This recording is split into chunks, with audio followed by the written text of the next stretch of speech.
روزے کے بارے میں جو سوال بہت زیادہ پوچھے جاتے ہیں، الٹی آ گئی ہے، ابکائی آ گئی ہے، اس سے روزہ تو نہیں ٹوٹا، انجیکشن لگانا ہے، چوٹ لگ گئی ہے، خون نکل گیا ہے، خون لگانا ہے، انہیلر لینا ہے، تو الٹی آنے سے روزہ نہیں ٹوٹتا۔ الٹی آنے سے روزہ اس وقت ٹوٹے گا جب دو شرطیں پائی جائیں گی۔ ایک یہ کہ الٹی منہ بھر کر ہو، بہت زیادہ، اور منہ بھر کر الٹی ہوئی اور آپ نے اس کو نگل لیا، تو نگلنے سے روزہ ٹوٹ جائے گا۔ دوسری شرط یہ ہے کہ الٹی منہ بھر کر ہو، خود سے نہ ہو بلکہ آپ نے جان بوجھ کر کی ہو، منہ بھر کر اچھی طرح سے ہو۔ منہ بھرنے کا مطلب یہ ہوتا ہے کہ اتنی زیادہ ہو کہ آپ اگر روکنا چاہیں تو وہ روک نہ سکیں، اس کو منہ بھر کے کہتے ہیں۔ ورنہ اب منہ ہر ایک کا جو ہے کیونکہ وہمی لوگ جو ہے نا، پھر وہ وہمی لوگ جو ہے نا وہ تنگ کرتے ہیں۔ وہمی کہتے ہیں اب مجھے پتہ ہی نہیں چل رہا کہ میرا منہ بھر کے ہوا ہے یا منہ تھوڑا ہوا ہے۔ تو بھائی اب منہ تو آپ کا اپنا ہے، میں تھوڑی پتہ لگا سکتا ہوں کہ آپ کا منہ بھرا ہے کہ نہیں بھرا۔ اس کا ایک فقہا نے ضابطہ بیان کیا ہے کہ اتنا کہ منہ میں روکنا اس کو ممکن نہ ہو۔ تو چھوٹی موٹی ابکائیاں آتی ہیں، چھوٹی موٹی الٹیاں آتی ہیں، یہ اگر نگل بھی لیں تو بھی روزہ نہیں ٹوٹتا۔ ابکائی آئی اور آپ واپس لے گئے تو نہیں ٹوٹتا۔ تو منہ بھر کر ہو اور آپ اس کو نگل لیں، یا نگلیں تو نہیں لیکن وہ منہ بھر کے خود سے نہیں ہوئی بلکہ آپ نے حلق میں انگلی ڈال کے قے کی ہے۔ تو عام طور پر ایسا کوئی کرتا نہیں ہے روزے میں، اس لیے اس کو اتنا بیان کرنے کی ضرورت بھی پیش نہیں آتی۔ اس کے علاوہ گلوکوز چڑھانے سے، انجیکشن لگانے سے روزہ نہیں ٹوٹتا۔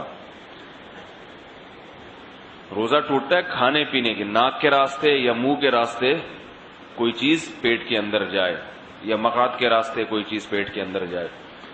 آنکھ میں دوا ڈالنے سے روزہ نہیں ٹوٹتا، خوشبو لگانے سے روزہ نہیں ٹوٹتا، خوشبو سونگھنے سے روزہ نہیں ٹوٹتا ہے۔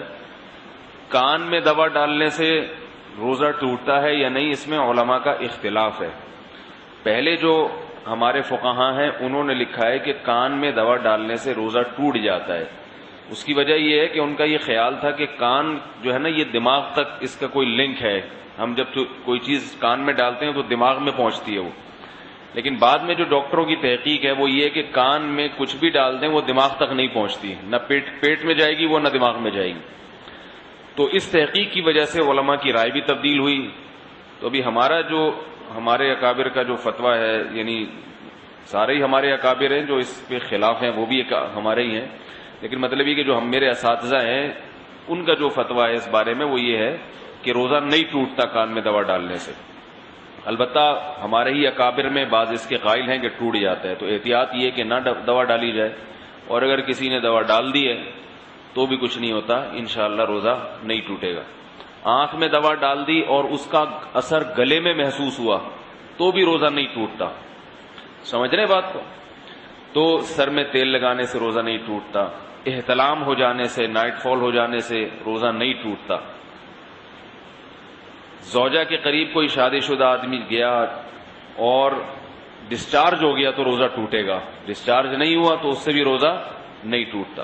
اور یاد رکھیں اگر اس نے ہم بستری کر لی تو پھر جو ہے روزہ بھی ٹوٹے گا اور 60 روزوں کا کفارہ بھی ہے اس کے اوپر۔ زوجہ سے ہم بستری بالکل حلال نہیں ہے روزے کی حالت میں، اور ویسے جان بوجھ کر روزے میں کھا لیا تو بھی روزہ ٹوٹے گا بھی، اور 60 روزوں کا کفارہ بھی ادا کرنا پڑے گا اس کو۔ تو رمضان میں کھانے کی اجازت نہیں ہے روزے کی حالت میں، روزہ ہی کیسا جس میں کھانے کی اجازت ہو، تو سزا بھی ملے گی، صرف روزہ نہیں ٹوٹے گا اس میں۔